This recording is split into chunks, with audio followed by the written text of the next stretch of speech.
Ó, tem uma pergunta legal aqui. Como é que é o seu processo para construir a voz e a personalidade de cada personagem? É um processo de dublagem, ator, né? Mas na dublagem, assim, especificamente. Então, cara, eu vou ser bem sincero. Quando tem essa alternância de uma voz mais grave... Você sempre tem que fazer uma outra voz que não o seu registro natural? É isso que eu ia falar agora. Ultimamente, nos últimos anos, cada vez mais a gente tem visto que a dublagem não é o dublês. Mas porque antigamente é aquela coisa... Não, porque é aquela brincadeira do reality. Eu fui na casa de fulano e eu percebi que ele estava lá me traindo. De toxicose e dores de cabeça. Então tem essa piada. Eu amo, tá? Eu adoro. Fiquei muito feliz que eu consegui enfiar uma ceninha assim no RuPaul, porque era uma cena caricata de novela mexicana. Então eu consegui meter um dublês que fez sentido. Eu tô doido pra assistir, ainda não saiu.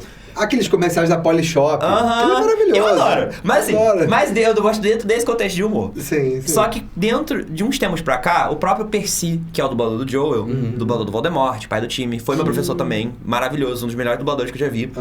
Ele fala que a gente tem que falar normal, cara. Claro, tem que tomar cuidado com a articulação, não pode falar desse jeito assim, tem que articular direito, entender o que a gente tá falando, mas eu não preciso ficar falando eu vou para a sua casa, eu vou pra sua casa. E antigamente não era assim. Você fala na dicção mesmo, né? Não, é dicção e a escolha de palavras.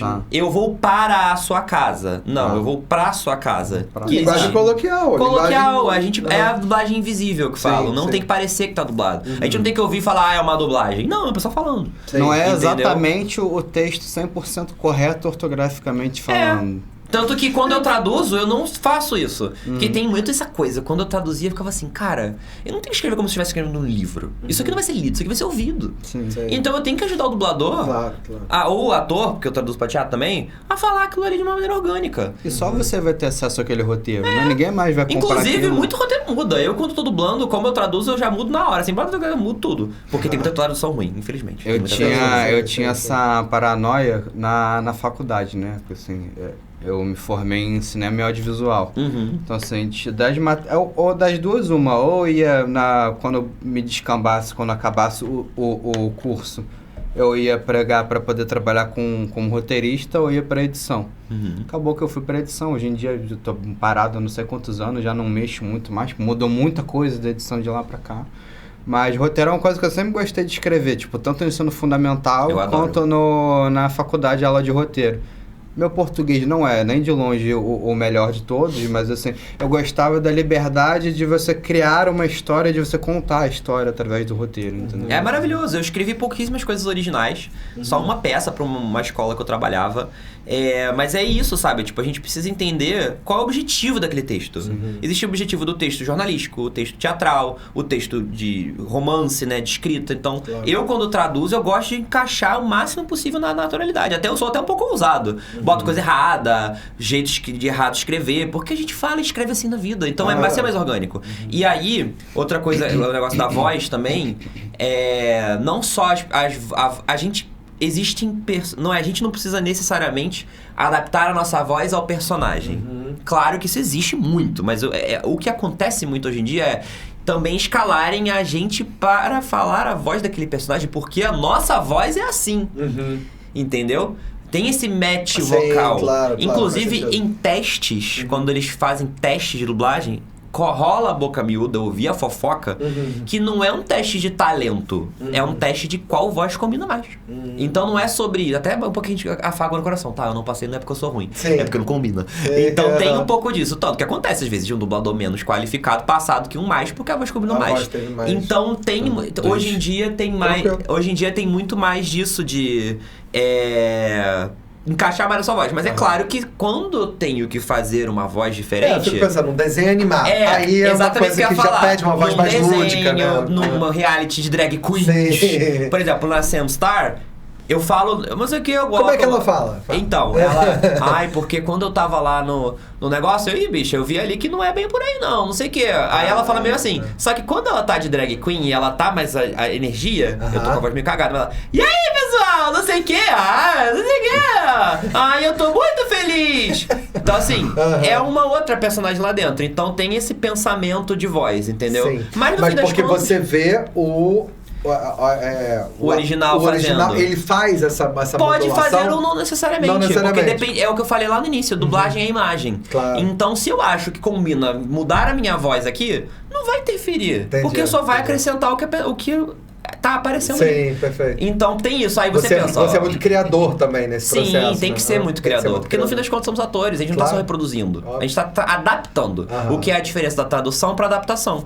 Então, tipo, como eu tive poucas experiências de longo prazo e coisas muito diferentes, eu tive pouco esse trabalho de construção de voz. Mas geralmente assim, se é um personagem mais velho, eu tento pesar um pouco mais, porque eu tenho uma voz muito jovem, mas por eu ter mais grave. Se é um personagem adolescente, com energia, pô, não sei o que, cara, qual foi? Eu não quero ir, eu não tô afim de fazer. Ou quando é ator, ou quando é um cara galã, eu jogo a voz um pouco mais pra cá, porque eles falam desse jeito. E mais safado, mais malandro, não sei o que, adoro fazer malandro, safado, não sei o que. Entendeu? Então depende muito do que o cara pede, do que o nosso estereótipo desses personagens fala, que é aquilo de novo, voltando ao verso fechando lá no fim, que é sobre sobre a comunicação. É um pouco do que a pessoa já conhece com um pouco do que ela não conhece. Então, quando a gente sabe que é um personagem galã, a gente entende uma pessoa galã falando desse jeito, uma coisa mais aveludada, jogadinho, não sei o que, é engraçadinho. Então, por isso que coloca essa voz, pra já haver uma conexão a plateia, olha o teatro. O público ouvir e fazer essa associação de que esse personagem é galã. Sim. Sacou? Perfeito. Por isso que eu gosto disso. Então, assim, pra gente poder chegar na conclusão e fazer um encerramento, vamos lá. Galera que tá chegando agora na dublagem, na nova geração da dublagem, né? O que você poderia falar, assim, de dar algum recado falando pra galera que tá chegando? Mensagem pros seus fãs. Meus fãs, quem dera. Nossa, meu sonho. Um dia, quem sabe.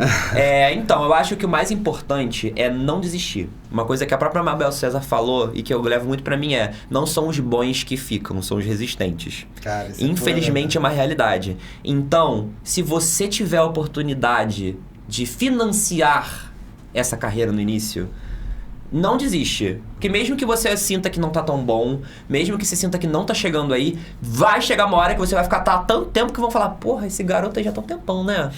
Ué, vamos dar um negócio aí pra ele, vamos ver. E aí vai ver a sua primeira oportunidade e às vezes vai ver uma coisa atrás da outra. Então eu acho que faça teatro. Faça teatro e não faça teatro pra tirar DRT. Não faça uma peça por ano para tirar DRT em 5 anos. Não. Você tira DRT porque você é ator. Você não tem que ser ator para tirar DRT. É isso. Sim. É o que eu sempre falo.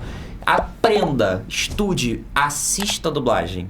Tem que ver dublagem. Porque existe um crivo de qualidade do que é dublagem. Ouça bons dubladores. Que aí você vai entender como dublar bem. Porque dublar bem é dublar parecido com eles. Claro. Eu acho que, sendo bem prático, bem raso, assim, bem direto, é isso. Saiba o que é uma boa dublagem, estude teatro, entenda interpretação, treina pra cacete, porque dentro do estúdio aquilo ali daria outro podcast só pra falar sobre isso. Sim.